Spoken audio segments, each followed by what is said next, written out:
Hey there, it's James Lindsay. You're listening to New Discourses Bullets, where I give a kind of short bullet point summary of one topic from woke Marxism that you need to know so that we can defeat it. And today, I actually want to talk about Mao's formula for transforming a society. Did you know he had a formula? In fact, I'm going to talk about that, but I'm also going to talk about it by telling you its modern incarnation first, and then Mao's incarnation afterwards. Its modern incarnation is the word belonging, which is an extension of the word inclusion. I honestly wish I understood this, a long time earlier, but it took reading Mao in depth and discovering his formula to understand that belonging is actually the first step in what Mao called the formula for transforming society, which he named as, and I quote, unity, criticism, unity. And so I'll briefly explain Mao, and then I'll tell you a story. So what Mao said is represented by unity, criticism, unity, is that in order to bring people to a proper understanding, a proper political understanding, he said, in fact, in this speech he gave in 1957, to not have correct political opinions is like not having a soul. So we're going to awaken people's spiritual nature in them by giving them correct political opinions. The way to get them there is to start off by creating in them a desire for unity. You'll remember that the Democratic Party around the time of Joe Biden's election really pushed that theme, especially after the election. We're going to have unity. We're going to have unity. We're going to have unity. It didn't work. Everybody knew they were lying. It fell apart. Good on you. What a big surprise. What a big victory, I should say, not surprise. What a big victory that wasn't acknowledged, that we defeated their attempt to bring a desire for national unity under their rubric. Very effective counter arguments were made to that. Very effective resistance. It did not work. They did not succeed. But Mao says you generate a desire for unity. And when people desire to be in unity with the others around them, to join in with the social group that they find themselves in, to join in with what's right, which for him meant his socialism, then you can start to pull them in and create a social milieu that they start to feel like they belong in. And this is where belonging is going to come from. But the goal is to make them want to join the cult first.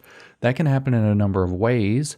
You can make outstanding social pressures, if you have the power to do so, against people who don't. You can call them deplorables. You can try to exclude them from voting. You can call them stupid. You can call them crazy. You can call them conspiracy theorists. You can exclude them from certain aspects of society. You can force them to wear masks. You can force them to take injections or whatever.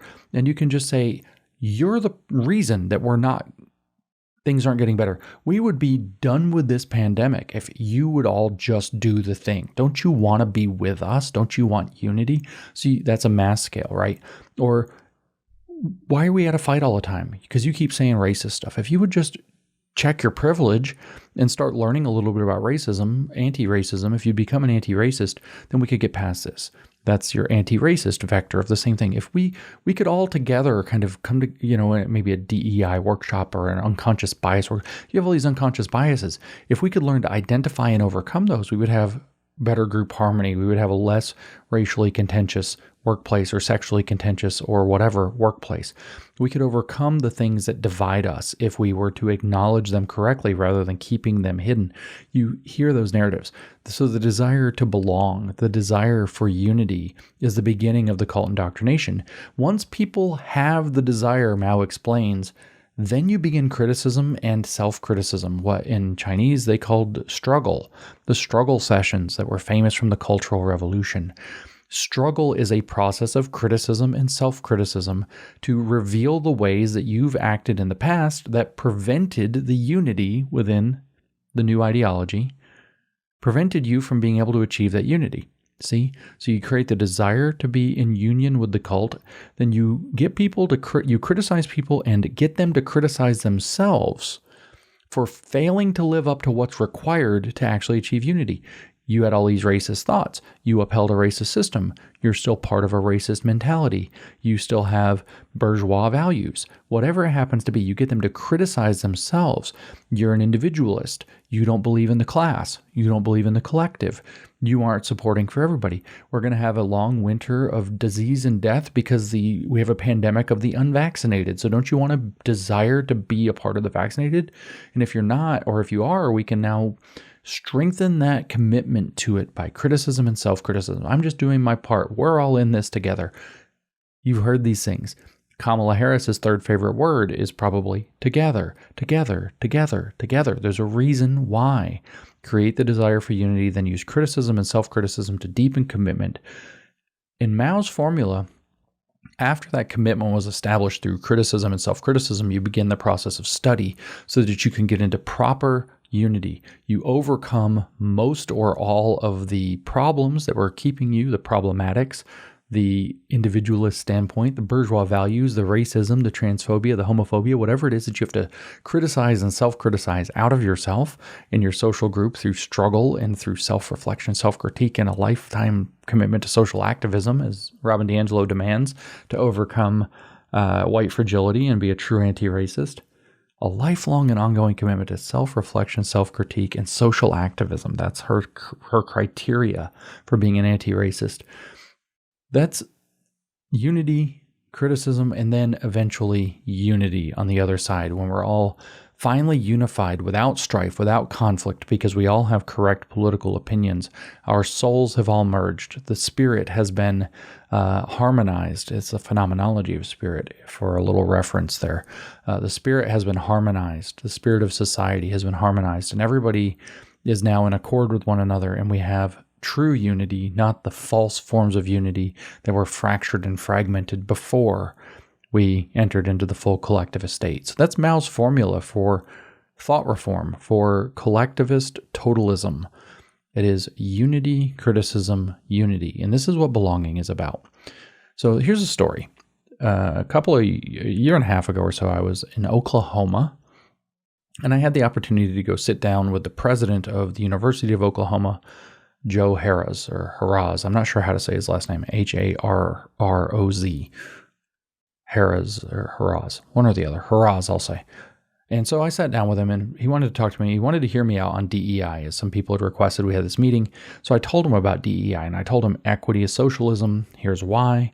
An administered political economy that redistributes shares such that citizens are made equal, but instead of just wealth and material capitals, it's now redistributing shares of social and cultural capital. So it's an expanded version of socialism, and that's facilitated by diversity, which is the hiring of political officers, so-called experts in diversity, people who understand the ideology. It doesn't matter actually what they look like, as long as they have a critical consciousness.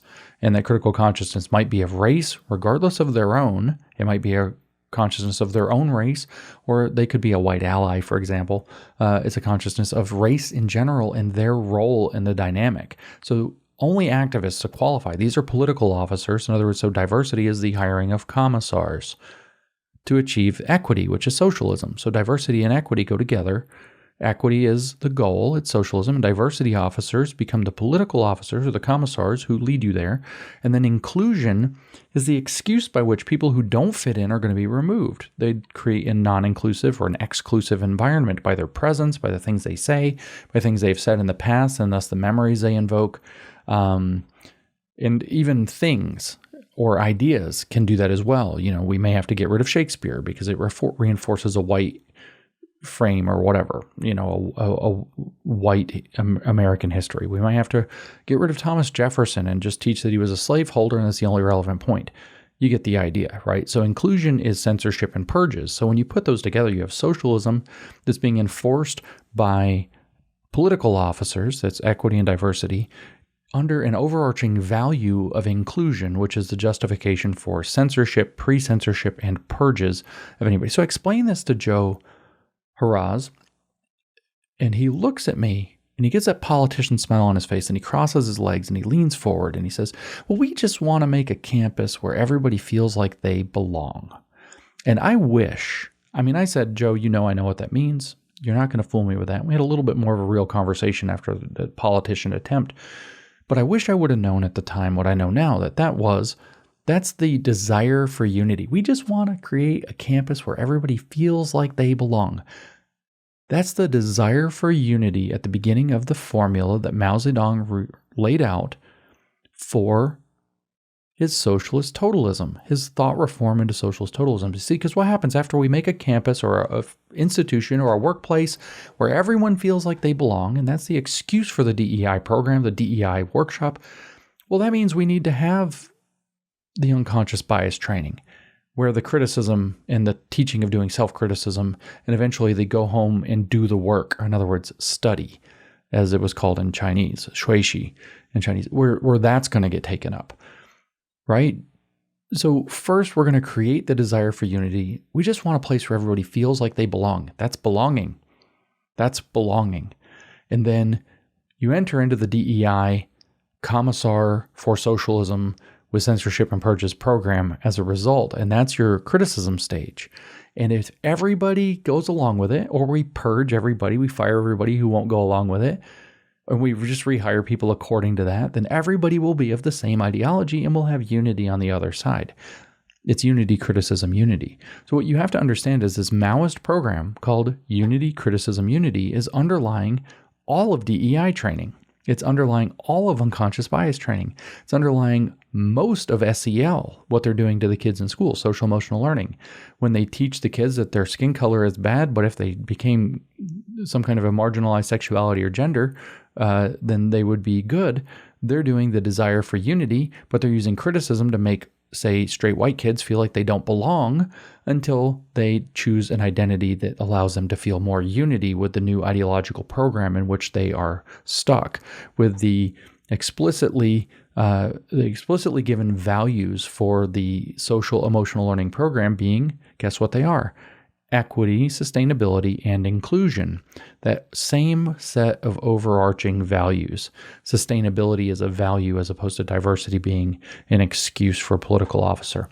So all of these huge things that are happening are following the framework of Mao's unity, criticism, unity formula for thought reform, for ideological totalism over a population. That's their real purpose. That's what they actually are. That's what's actually been happening in this country and is being put on steroids still by the Biden administration. That's what's actually going on. This is a Maoist program. It's laid out with Maoist intentions, with Maoist goals, with Maoist objectives, and at the same time being sold through new words that sound very nice, like belonging. Not that unity sounds bad, not that they didn't try that word too. Belonging becomes the gateway drug, the excuse into the entire Maoist program of unity, criticism, unity.